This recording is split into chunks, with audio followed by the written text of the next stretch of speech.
தொடர்ந்து ஜபத்தை குறித்தும் ஜபத்துடைய மேன்மை குறித்தும் தியானித்து வருகிறோம். தாவீது ஜபத்தை குறித்து பார்த்தோம்.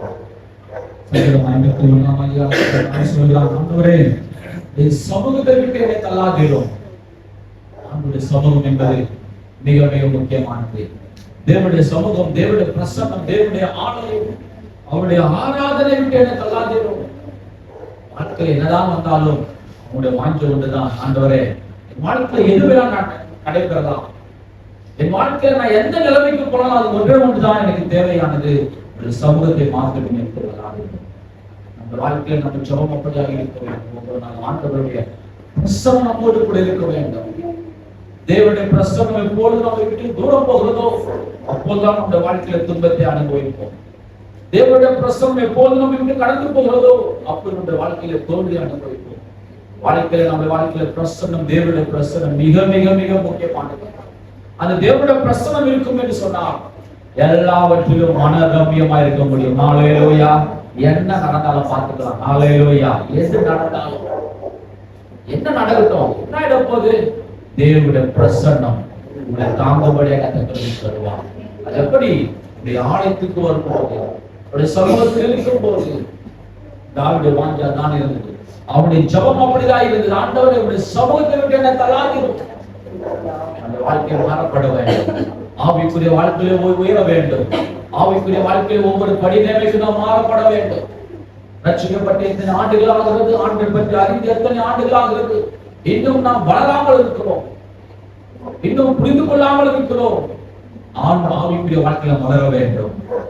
ஆண்டவர் நிச்சயமாய் கிருபை தருவார். நாம் அதுக்காக நாம் வாஞ்சிக்க வேண்டும். நாம் வளர வேண்டும் என்று சொல்லி முதலாவது வாஞ்சிக்கணும். இல்ல என் வாழ்க்கை தான் போதுன்னா அவ்வளவுதான் உங்க வாழ்க்கை. வாழ்க்கை எவ்வளவு நீங்க ஆசைப்படுறீங்களோ, எவ்வளவு முன்னேற, எவ்வளவு உயர வேண்டும் என்கிற ஆசைகள் இருக்கிறதோ அந்த ஆசைகளை நிறைவேற்ற வல்லமையுள்ளவராக இருக்கிறார். ஆசைப்பட வேண்டும். முதலாவதாக, இரண்டாவதாக முயற்சி எடுக்க வேண்டும். மூன்றாவதாக அவருடைய கிருபை உண்டு தாராளமாக இருக்கிறது. ஹல்லேலூயா. அவர் எவரையும் மேம்படுத்த அவர் கருத்தினால் ஆகும், எவரையும் உயர்த்த அவர் கருத்தினால் ஆகும். ஆண்டவரை நீங்கள் நம்பி உங்கள் மன விருப்பத்தை அவர் சொல்லும் போது நிச்சயமாக ஒரு உயர்த்தவும் பாதுகாக்கவும் வல்லமையுள்ளவராக இருக்கிறார்.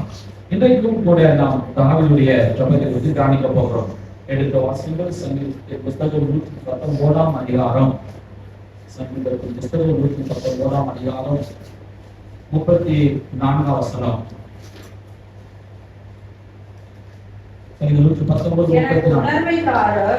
எனக்கு உணர்வை தாரும், அப்பொழுது நான் உமது வேதத்தை பற்றிக்கொண்டு என் முழு இதயத்தோடும் அதை கைக்கொள்ளுவேன். முதலாவதாக எனக்கு உணர்வை தருகிறான். உணர்வு மிக மிக முக்கியமானது. நம்ம வாழ்க்கையில எல்லா உணர்வுகளும் இருக்கிறது. பசி என்பது ஒரு உணர்வு, கோபம் என்பது ஒரு உணர்வு, எல்லாத்துக்கும் ஒரு உணர்வு இருக்கிறது. அதை பார்த்து நமக்கு ஒரு உணர்வு வேண்டும். நாம் எந்த நிலையில் இருக்கிறோம் என்று நாம் உணர வேண்டும். தாவீது சொல்ற, ஆண்டவரே எனக்கு உணர்வு தருவீராக. மனிதர்களுக்கு எந்த ஒரு உணர்வும் இருக்காது. மனிதர்களை பார்க்கும்போது எனக்கு ஒண்ணுமே தெரியாது, என்னதான் பேசினாலும் நமக்கு தெரியாது, அவன் தொட்டால உணர்வு இருக்காது. இன்னைக்கு அநேக கிறிஸ்தவர் அப்படிதான் இருக்காங்க. இந்த பண்ணி பாத்தீங்கன்னா அதுக்கும் என்ன பண்ணாது, உணர்வே. இந்த ஆடெல்லாம் பாத்தீங்கன்னா உணர்வு, பண்ணிக்கு உணர்வே இருக்கா. பிரியமான தேவஜனமே, நம்முடைய வாழ்க்கையில் நாம் எந்த நிலையில் இருக்கிறோம் என்பது ஒரு உணர்வு வேண்டும். இன்னைக்கு எல்லோரும் நாம் எப்படி உணர்கிறோம் என்றால், நாம் நல்லா இருக்கிறோம், நாம் கஷ்டமான இருக்கிறோம் என்று உணர்கிறோம். சில பேர் தவறாக நம்மை உணர்ந்து கொண்டிருக்கிறோம். நம்முடைய உணர்வு, நம்மளுடைய எல்லைகள், நம்மளுடைய நிலைமைகள் தவறாக இருக்கக்கூடும். ஆனால் கர்த்தருடைய சமூகத்தில் நாம் நிலைநிறுத்து பார்க்கும்போது நாம் எந்த நிலைமையில் இருக்கிறோம் என்பதை தேவன் நமக்கு போதிக்க வல்லமையுள்ளவராயிருக்கிறார். அவர் நமக்கு கற்றுத்தர வல்லமையுள்ளவராயிருக்கிறார். நேற்று தினத்துல ஒரு சகோதரரை பார்த்து, என்னதான் பண்றது என் வாழ்க்கையில தெரியல, ஜெபம் பண்றேன், 5 நாள் நல்லா இருக்கிறேன், 6ஆம் நாள் விழுந்து போகிறேன். இப்பதான் ஒரு உணர்வு வருகிறது. நான் வாழ வேண்டும், நான் பொருத்தமாய் நிற்க வேண்டும், நான் கர்த்தருக்காக வாழ வேண்டும் என்று சொல்லுகிறேன். தயவு செய்து எனக்கு ஏதாவது ஒன்று சொல்லுங்க. சொல்ல முடியாது. வேத வசனம் மாத்திரமே உன்னை என்னை நீதிமானாய் நான் சொல்லிட்டாங்க. தவற இடர்களை நம்மளுக்கு வாய்ப்பு இருக்கிறது. ஏன்னா தாவி சொல்றாங்க, தொடர்ந்து வாசனம் 34 வசனம். எனக்கு உணர்வை தாரும், அப்பொழுது நான் உமது வேதத்தை பற்றிக் கொண்டு என் முழு இருதயத்தோடும் அதை கைக்கொள்வேன். வேதத்தை பற்றி கொண்டதுக்கு எனக்கு உணர்வு தருவீரா. மனிதனுடைய வாழ்க்கையில வேத வசனம் அவனுக்கு நிலைத்திருக்கும் என்று சொன்னான்.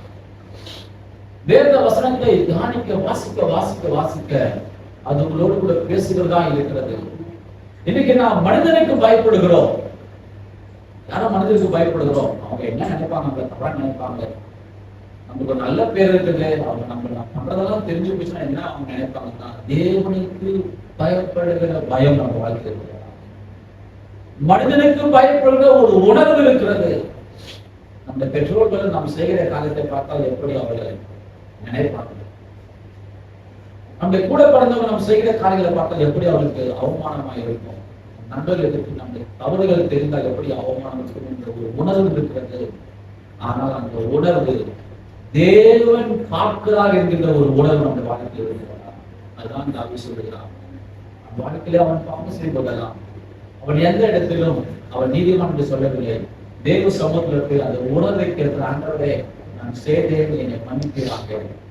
ஆண்டவரே, உடைய கிருபை எனக்கு தருவீராக. மக்கள் வாழ எனக்கு கிருபை தருவீராக. அநேக பேர் நாம் உணர்வு இல்லாமல் இருக்கிறோம். நாம் செய்கிறது நியாயம் என்று சொல்லுகிறோம். நாம் உணர்ந்து பார்த்தால் தெரியும் நாம் செய்கிறது நியாயமா, நாம் செய்கிறது சரியா, நாம் சரியான பாதையில் போய்கொண்டிருக்கிறோமா என்பதை நாம் நிதானித்து பார்க்க வேண்டும். அந்த ஜபம் எல்லாம் எப்படி இருக்கிறது? ஆண்டவரே, எனக்கு உயர்வை தருவீராக என்று நாம் ஜெபிக்கிறோம் தவிர, ஆண்டவரே எனக்கு உணர்வை தருவீராக, நான் எந்த நிலைமையில் இருக்கிறேன் என்பதை எனக்கு ஒரு உணர்வை தருவீராக, வேதத்தை பற்றி கொள்கிற ஒரு உணர்வை தருவீராக. வேத வசனம் பேசும் வாழ்க்கையில உணர்வு வந்துச்சுன்னா வாழ்க்கை மாறப்படும். நாளையிலேயா இன்றைக்கு ஆண்டவர் உணர்த்துவார் என்று சொன்னார், அல்லது நீங்கள் உங்கள் வாழ்க்கை மாறப்படுங்க என்று சொன்னார். ஆண்டவரே, என் வாழ்க்கையில அடுத்த நிலைமைக்கு மாறப்பட வேண்டும் என்ற ஒரு உணர்வு வேண்டும். சில பேர் பாத்தீங்கன்னா என்னுடைய வேலைக்கு போனா அப்படியே கடைசி வரைக்கும் முடிவாங்க. போன கேட்டா அவங்க இருந்தாங்க, நம்ம போக அந்த உணர்வு ஏதோ வாழ்ந்தோம் இல்ல, அடுத்த நிலைமைக்கு நாம் மாறப்பட வேண்டும். பிறருக்கு நாம் ஆசீர்வாதமாய் மாறப்பட வேண்டும். பிறருக்கு பிரயோஜனமாய் வாழ வேண்டும் என்ற ஒரு உணர்வு நமக்கு வேண்டும். தேவன் நம்மை தெரிந்திருக்கிறார், தேவன் நம்மை முன்குறித்திருக்கிறார், தேவன் நம்மை ஆசீர்வதித்திருக்கிறார். நீயும் நம் சாதாரண மனிதர்கள் அல்ல, அல்லவே பக்கத்துல பாஸ்டர், நீங்க சாதாரண மனிதர்கள் அல்ல, நீங்கள் விசேஷமானவர்கள். எத்தனை பேர் விசுவாசிக்கிறீங்க? நான் விசேஷமானவர்கள். தேவனால் தெரிந்து கொள்ளப்பட்ட ஜனங்கள் நீங்கள் பாக்கியவான்கள். வேதம் சொல்கிறது, அவரை அண்டிக் கொள்கிறவர்கள் பாக்கியவான்கள், அவரை தெரிந்து கொள்ளப்பட்டவர்கள் பாக்கியவான்கள், அவரால் முன்குறிக்கப்பட்டவர்கள் பாக்கியவான்கள், இந்த சமூகத்தில் காத்திருக்கிறவர்கள் பாக்கியவான்கள், தேவனுடைய வார்த்தை கேட்கிறவர்கள் பாக்கியவான்கள். நீங்க நாங்கள் விசேஷமானவர்கள், தேவனால் தெரிந்து கொள்ளப்பட்டவர்கள். கர்த்தர் உன்னையும் பிரசுத்தமாக்கிய சபையை சேர்த்து வைத்திருக்கிறார். எவ்வளவு பேர் கிடைக்காத வாய்ப்புகள் இருக்கிறது, எவ்வளவு பேர் வாய்ப்பை ஆண்டு கொடுத்தும் அதை தவறிவிட்டவர்கள் எவ்வளவு பேர் இருக்கிறார்கள், ரட்சிக்கப்பட்டவர்கள் பின்வாங்கி போனவர்கள் எவ்வளவு பேர் இருக்கிறார்கள், பைபிள் காலேஜ் படிச்சுட்டு இன்னைக்கு சபைக்கு போகாதவங்க எவ்வளவு பேர் இருக்காங்க எனக்கு தெரியும். பட்டம் வாங்கினவங்க தான் கேட்டிருக்கிறோம், ஆண்டவரே இந்த சமூகத்திற்கு அல்லாது நாம் கேட்டிருப்பாங்க, நிச்சயமாய் கர்த்தர் உயர்த்தி வைத்திருப்பார். என்றைக்கு நாம் ஒரு காரியத்தை நாம் அற்பமா நினைக்கிறோமோ அது நம்ம விட்டு கைவிட்டு போகும் என்று மறந்து போகாது. சபையை நீங்கள் அற்பமா நினைக்கிறீர்கள், ஊழியத்தையும் வேத வசனத்தையும் எப்போதெல்லாம் ஒரு காரியத்தை நாம் அற்பமா நினைக்கிறோமோ கடைசியில் அதன் மூலியமா தான் நமக்கு ஆசீர்வாதம் வருகிறது என்று மறந்து போகாது. கர்த்தர் சொல்ற, ஆண்டவர் சொல்ற, நீ என்னை கனம் பண்ண நான் உன்னை கனம் பண்ணுவேன். ஹல்லேலூயா. ஆண்டவர் அந்த விஷயத்துல மாத்திரம் கரெக்டாக இருக்காங்க. கனம் பண்ணலாம், உன்னை கனம் பண்ணுவேன். ஆண்டவர் விரும்புகிறார், உன்னை கனம் பண்ண வேண்டும், கீழ்ப்படிய வேண்டும். இந்த உணர்வை நாம் வாழ வேண்டும். நாம் எந்த நிலையில் இருக்கிறோம், மனிதனுக்கு பயப்படுகிற ஒரு உணர்வு இருக்கிறது நமக்கு. அவமானப்படுகிறோம் என்ற ஒரு உணர்வு இருக்கிறது நமக்கு. ஆனால் தேவனுக்கு பயப்படுகிறோம் என்ற ஒரு உணர்வு இருக்கிறதா? தேவனுக்கு பயப்பட வேண்டும் என்கின்ற ஆண்டவனை பார்த்துக் கொண்டிருக்கிறார் என்ற ஒரு உணர்வு இருக்கிறதா? நம்ம வாழ்க்கையிலே இப்படிப்பட்ட உணர்வு இருக்கும் என்று நான் சொல்லுகிறேன். நீங்கள் உண்மையிலே பாக்கியவான்கள். கர்த்தருடைய நிலைநிறுத்த வல்லமையுள்ளவராக இருக்கிறார். ஒவ்வொரு நாளும் நம்முடைய வாழ்க்கையை உணர்ந்து பார்க்க வேண்டும். நாம் இன்றைக்கு இந்த எவ்வளவு காரியங்கள் செய்திருக்கிறோம், இது பிறகு தோஷமா இருக்கிறதா, பிறகு ஆஸ்பதமா இருக்கிறதா, பிறகு நன்மையாக இருக்கிறதா, அல்லது நம் மூலியமாக யாராவது தகுதி படுத்திருக்கிறார்களா, நம் மூலியமாக யாராவது அவமானப்பட்டிருக்கிறார்களா, நாம் யாராவது தடைக்குறையாக பேசியிருக்கோமா என்று நாம் நிதானித்து பார்க்க வேண்டும். நாம் நிதானித்து பார்க்கும்போது சொல்கிறேன், உண்மையாகவே எந்த நிலைமையில் இருந்தாலும் ஆண்டவர் நம்மை சரி செய்ய வளர்ந்தவராக ஆண்டவர் ஒன்றே ஒன்றால் எதிர்பார்க்கிறார், நம்முடைய நிலைமைகளை ஆண்டவருக்கு ஒப்புக் கொடுக்க வேண்டும். அநேக மனிதர்கள் நீதிமான் என்று சொல்லிக் கொண்டு ஆண்டவருக்கு குறைகளை உணராமல் இருக்கிறார்கள். அநேகர் அப்படிதான், நானும் அப்படிதான், நீங்களும் அப்படிதான். நம்முடைய மனதிலே ஒரு கோட்டை கட்டி நாம் நீதிமான். என்னைக்குமே ஏதாவது செய்கிறது நமக்கு நியாயமா தெரியும். ஆனால் அவருடைய நண்பரை குறித்து கேட்கும் போது தெரியும் செய்கிறது. நாம் செய்கிறது நம்முடைய பெற்றோர்களுக்கு நாம் பேசும்போது நமக்கு நியாயமா தெரியும். நம்முடைய பெற்றோருக்கு கேட்டாலும் தெரியும் நம்ம செய்கிறதா எவ்வளவு அநியாயம் செய்கிறோம் என்று சொல்லி. ஒரு காரியத்தை பேசும்போது நமக்கு நியாயமா தோன்றும். ஆனால் வேதத்தின் பிரகாரம் அது நியாயமா இருக்கிறது. அதுதான் உணர்வு. உணர்ந்து பார்க்க வேண்டும். அநேக பேர்கள் உணர்வில்லாமல் இருக்கிறார்கள். அது நிச்சயமாகவே அது ஆசீர்வாதத்தை கொண்டு வராது என்பதை நீங்கள் நடந்து கொள்ளாதீர்கள். ஒரு மனிதன் நமக்கு ஒரு உதவி செய்வார் என்றால் அதை நினைத்து பார்க்கிற ஒரு பெரிய உணர்வு. ஏதாவது நன்மை செய்தாலும் அந்த நன்மையை நினைக்காமல் போவது அது ஒரு உணர்வில்லாத தன்மை. ஆண்டவர் அதை விரும்புவதே கிடையாது. ஆண்டவர் தான் எதிர்பார்க்க. தேவன் நமக்கு எவ்வளவு நன்மை செய்திருக்கிறார், அந்த உணர்வு நமக்கு இருக்கிறதா? ஆண்டவரே எனக்கு நன்மை செய்தீரே, என்னை பாதுகாத்தீரே, என்னை பராமரித்தீரே. 2 தினத்துக்கு முன்பதாக கீழே நான் சொல்றதுக்கு வரவேற்று சொல்லி குறித்திருக்கும் போது பார்க்கணும் டைல்ஸ் படித்து நினைச்சேன் அவ்வளோ கையை ஆனா கத்தல பாதுகாத்து பராமரித்து வருகிறார். தேவனுக்கு நன்றியுடனா இருக்கிறேன். அவங்க அது ஒரு உணர்வு. ஆண்டவனுடைய பாதுகாக்கிறா, அது எவ்வளவு பெரிய விஷயம். நம்ம சாதாரண நினைச்சா சாதாரண விஷயம். ஆண்டவரை பாதுகாக்கிறார், அவருடைய பராமரிக்கிறார். அவர் நாம் நினைக்கும் போது அந்த உணர்வு எவ்வளவா இருக்கிறதோ. சில பேருக்கு ஒரு மன உணர்வு ஒன்று இருக்கும் பாருங்க, ஒண்ணுமே இருக்காது, நடந்த மாதிரி நினைச்சு கொள்வாங்க.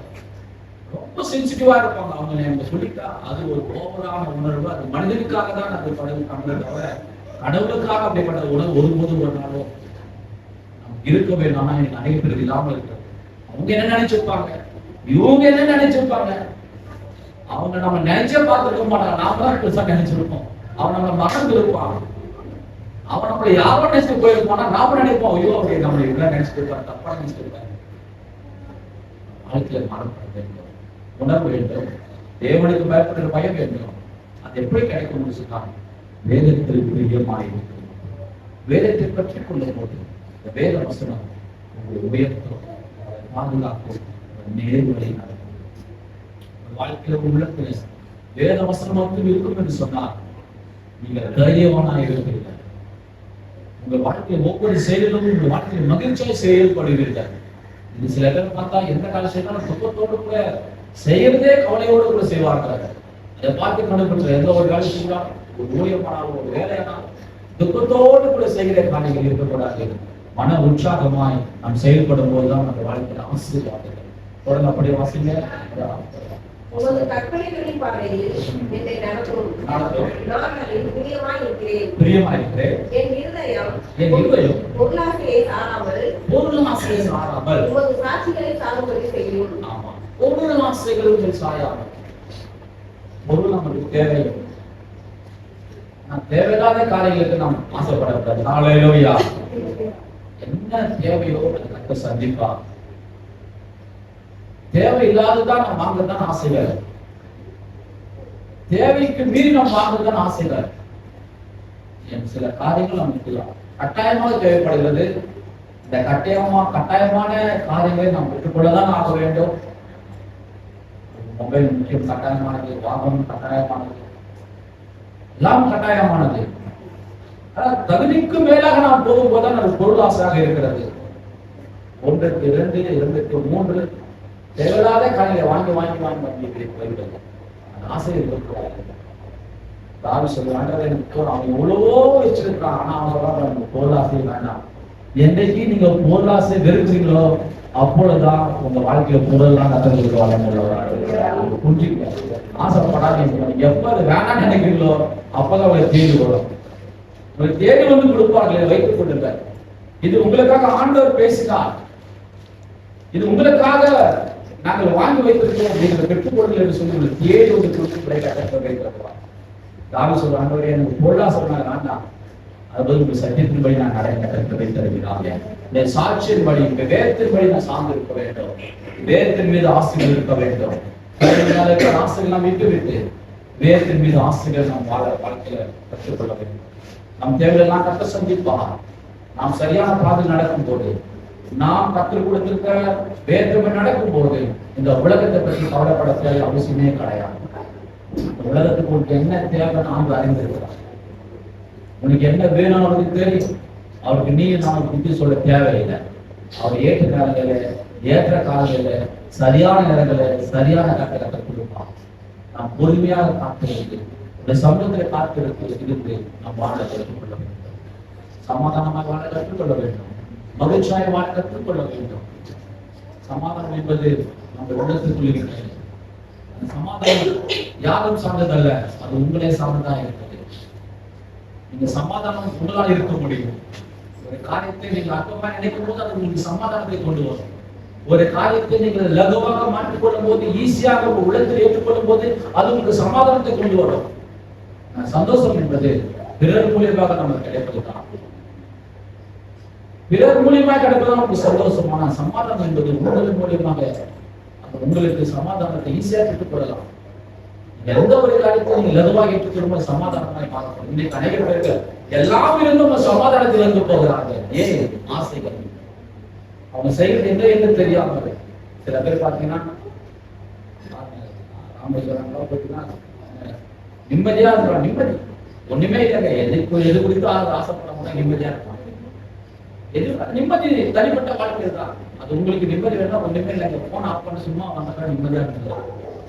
நிம்மதி வேணா ஒண்ணுமே இல்லை. போன் ஆஃப் பண்ணி நிம்மதியா இருக்கும். எந்த ஒரு பிரச்சனை, எந்த ஒரு டென்ஷன். நிம்மதி நம்மளே சார்ந்தது. அந்த சந்தோஷம் சமாதானம் பிறர் மூலியமா நமக்கு ஒதுக்கலாம். கர்த்தர் முதலாவதாக நிம்மதியை வாழ கர்த்தர் நம்ம தர வேண்டும். ஆண்டவர்கள் நாம் நிம்மதியை கேட்க வேண்டும். போதும் என்று நாம் நினைக்க வேண்டும். எந்த நிலைமையில் இருந்தாலும் கர்த்தரை நடத்துவார் என்று சொல்லும் போது உங்கள் வாழ்க்கையில நிச்சயமாய் நிம்மதி சமாதானம் வருவது என்பதை மறந்து போகிறார்கள். நிம்மதியை கற்றுக் கொள்ளுங்கள். அநேக பேர் நிம்மதி இழந்து போகிறார்கள். நிம்மதியாக வாழ தெரியவில்லை. நிம்மதியாக வாழ ஆசைப்படுவது கிடையாது. நிம்மதி எங்களுக்கு கருத்துக்குள்ளாக இருக்கிறது. இன்னைக்கு நிம்மதியை எங்கெங்கே தேடிக்கொண்டிருக்கிறார்கள். எங்குமே கிடையாது. உங்க உள்ளத்துக்குள் இருக்கிறது. சமாதானம் என்பது, சந்தோஷம் என்பது தேவன் கொடுக்கிற ஒரு காரியமாக இருக்கிறது. தேவன் தந்த சந்தோஷம் எப்படி இருக்குதா நீங்க நினைச்சு பார்க்கவே மாட்டீங்க. திடீரென்று ஒரு அற்புதம் நடக்கும். திடீரென்று ஒரு அதிசயம் நடக்கும். உங்களை தேடி வருவார்கள். நீங்க நினைச்சு பார்க்காத காரணம் நடக்கும் போது உங்கள் வாழ்க்கையில் சந்தோஷத்தை உருவாக்க வல்லவராக இருக்கிறார். முதலாவதாக நாம் சமாதானமாக வாழ கற்றுக்கொள்ள வேண்டும். இரண்டாவதாக சந்தோஷத்தை கற்றுக் கொடுக்க வல்லவராக இருக்கிறார். அந்த சந்தோஷத்தை கற்றுக் கொடுப்பார் என்று நீங்கள் எதிர்பார்க்கிறீர்கள். தேவன் ஒருபோது ஒரு நாள் நம்மை கைவிட மாட்டார். அவர் நிச்சயமா நம்மை தாங்குவார். நெருக்கத்திலே நெருக்கத்திலே உங்களை அழைத்து நெருங்கி திசை கெட்டு இன்னும் அழிந்து போகாமல் இன்னைக்கு நெருக்கத்தில் சில பேர் திசை கெட்டு அழிந்து போகிறார்கள். திசை தெரியாமல் மாறி விடுகிறார்கள். பாவத்தில் விழுந்து போகிறார்கள். நாம் என்ன செய்ய வேண்டும் என்பது தீர்வு தெரியாமல் ஓடிக்கொண்டிருக்கிறார்கள். ஆண்டவர் ஒருவர் நமக்கு தீர்வு தர வல்லமுள்ளவராயிருக்கிறார். தேவன் நமக்கு சரியான பாதையிலே நடத்த வல்லமுள்ளவராயிருக்கிறார்.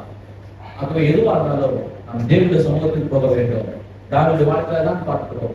அவன் வாழ்க்கையில் ஆசீர்வாதமா இருக்கிறது ஒரே ஒரு காரணம், அவன் பாவம் செய்தாலும் தேவ சமூகத்துக்கு போவான். என்ன காரியம் செய்தாலும் தேவ சமூகத்துக்கு போயிடுவான். அவன் சொல்ற ஆண்டவரே உமக்கு மறைவாக நினைக்க போவேன். உங்க வீட்டை எங்கேயும் போக முடியாது.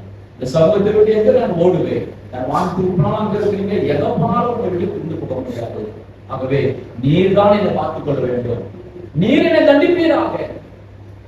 மனிதன் எனக்கு தண்டிக்க தேவையில்லை, நீர் என்னை தண்டிப்பீராக.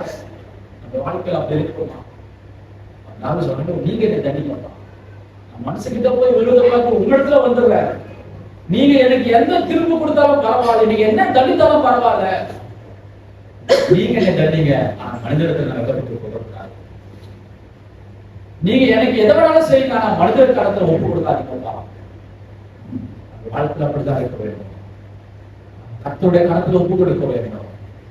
நீங்கள் நாங்கள் ஒடுபோது மனிதர் கணக்குக்குள் நாம் சிக்கிக்கொள்ளக்கூடாது. மனிதனுடைய வாழ்க்கையில் நாம் சிக்கிக்கொள்ளக்கூடாது. மனிதனுடைய எண்ணத்துக்கு நாம் சிக்கிக்கொள்ளக்கூடாது. உன்னையும் என்னையும் ஆண்ட ஒருவரை கண்ட்ரோல் பண்ணணும். ஹல்லேலூயா. எந்த ஒரு மனிதன் நம்மை கண்ட்ரோல் பண்ண கூடாது. எந்த ஒரு மனிதனுக்கு நாம் அடிமையாக அல்ல, எந்த மனிதனுடைய அன்புக்கும் அடிமையாக அல்ல, எந்த மனிதனுடைய பொருளுக்கும் காரியங்களுக்கும் அவன் செய்கிற சின்ன சின்ன காரியத்துக்கு நீ நான் அடிமை அல்ல. நீயும் நானும் இயேசுக்கு மாத்திரம் அடிமையாக இருக்க வேண்டும். ஹல்லேலூயா. அநேக பேர் மனிதனுக்கு அடிமையாக மாறி விடுகிறார்கள்.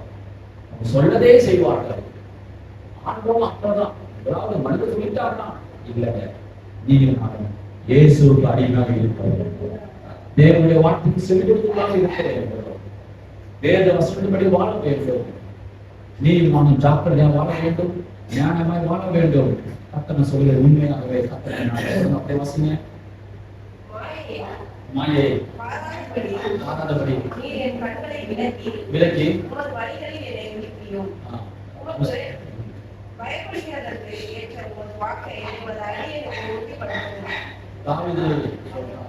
மாயை நான் பார்த்தாலே விழுந்துருவேன், ஆனால் நான் பார்க்க கூடாதபடிக்கு என்னை பாதுகாத்து தரணும். நம் மாயை பின்பற்றாதபடிக்கு என்னை பாதுகாத்துக் கொள்ள கண்களை விலக்கி அருளும். அந்த 4 சொல்லிக்குள்ள இருப்பது பெரிய விஷயம் அல்ல. உலகத்தை ஃபுல்லா கற்றுக் கொடுத்து நாம் கஷ்டமா இருக்குதான் பெரிய விஷயம். ஹல்லேலூயா. உலகத்தை எல்லாம் தெரிஞ்சுக்கிறோம், நண்பர்கள் இருக்க வேண்டும், எல்லாம் இருந்தாலும் நாம் கஷ்டமா இருக்கணும் பார்த்தீங்களா, அதான் ஒரு பெரிய விஷயம். மாயைக்குள்ள நாம் இருந்தாலும் கஷ்டமாய் வாழ வேண்டும். சொல்றாங்க, இந்த மாயை பார்த்தாலே எனக்கு பயமா இருக்குது, அந்த மாயை பார்க்காதபடி இங்க பாதுகாத்துக்கோ. இன்னைக்கு மாயமான உலகம் இருக்கிறது, உலகமே மாயமா இருக்கிறது. நேற்று இரவு 2 மணிக்கு டி நகர பார்த்தீங்கன்னா பெரிய பெரிய கிளப்பு, பெரிய பெரிய ஹோட்டல் இருக்காங்க. 2 மணிக்கு போனா ஒரு ஹோட்டல்ல கிட்டத்தட்ட 200 பேர் 300 பேர் இருக்கிறாங்க. 2 மணிக்கு எல்லாம் மாயமான உலகங்கள். உடுத்துகிற உடைகள், அவர்கள் போட்டுகிற போதைப் பொருட்கள் எல்லாமே மாயமான உலகங்கள். சில பேர் பார்த்தீங்கன்னா அந்த மாயை தெரியாது, ஆனா மாயைக்குள்ள போயிட்டாங்கன்னா நல்லா ஜோம் பண்ணுவாங்க, நல்லா விசுவாசமா இருப்பாங்க, உலகத்துக்கு தெரியாது, அதனால நல்லா இருப்பாங்க. உலகத்தை பத்தி தெரிஞ்சு போச்சுன்னா உலகத்துல சிக்கு இருக்கு மாட்டி. ஆனா நமக்கு உலகம் பத்தி தெரிந்தாலும் நீயும் நானும் அது இல்லாதபடி கட்டணங்கள் தாங்க மாயமா ஆவிசுவாங்க. மாயையில பார்க்காதபடி பாதுகாப்பு உலகம் மாயமான உலகம், கூடாது. தாழ்வாகவே உலகமான மாயமான உலகத்தை பாதுகாப்பு. நீங்க மாயமான உலகத்துக்கு அற்பமான சந்தோஷம், அற்பமான மகிழ்ச்சி, அற்பமான காரியத்துக்காக மாயமான உலகத்துக்கு ஓடிக்கொண்டிருக்கிறோம். நாம் தேவனுக்கு பயப்பட வேண்டும், தேவனுக்கு அஞ்ச வேண்டும். நாம் வாழ்க்கை முழுவதுமா கர்த்தருக்கு ஒப்பு கொடுக்கும்போது உண்மையாக நான் சொல்லுகிறேன், கர்த்தர் உன்னையும் என்னையும் சீர்தூக்கி பார்த்து நிலைநிறுத்தி உன்னையும் என்னை மாசத்து வாய்ந்துள்ளவாய் வாழ்க்கை மனமாக வேண்டும். தாவீது சொன்ன பிரகாரமாக அந்த வார்த்தையை பார்த்தோம். ஆண்டவரின் சமூகத்திற்கு என்னை தலாசிரம் என்று ஜெபித்தான். இந்த வார்த்தை பார்க்கிறோம், ஆண்டவரே எனக்கு உணர்வுள்ள ஆவியை தருகிறாங்க. மனிதனுக்கு பயப்படுகிற உணர்வு பார்க்கிறோம், உமக்கு பயப்படுகிற உணர்வு எனக்கு தருகிறாங்க. அரசாங்கத்துக்கு பயப்படுகிறோம், மனிதனுக்கு பயப்படுகிறோம், உறவுக்கு பயப்படுகிறோம். அதே பார்க்கிறோம், தேவனுக்கு பயப்படுகிற ஒரு உணர்வு நமக்கு வேண்டும். மனிதனுக்கு பயப்படுகிற ஒரு உணர்வு, ஆனா மனிதனுக்கு பயப்படுற உணர்வு நமக்கு இருக்கிறது, கர்த்தருக்கு பயப்படுற உணர்வு இருக்கிறதா நாம் யோசித்து பார்க்க வேண்டும், நிதானித்து பார்க்க வேண்டும். அந்த உணர்வுக்கு சொன்னால் நான் சொல்லுகிறேன், நீங்கள் ஆண்டவரோடு கூட ஐக்கியப்பட்டிருக்கிறோம், ஆண்டவர்களோடு கூட இருந்தால் நிச்சயமாக ஆண்டவர் கைவிட மாட்டார்.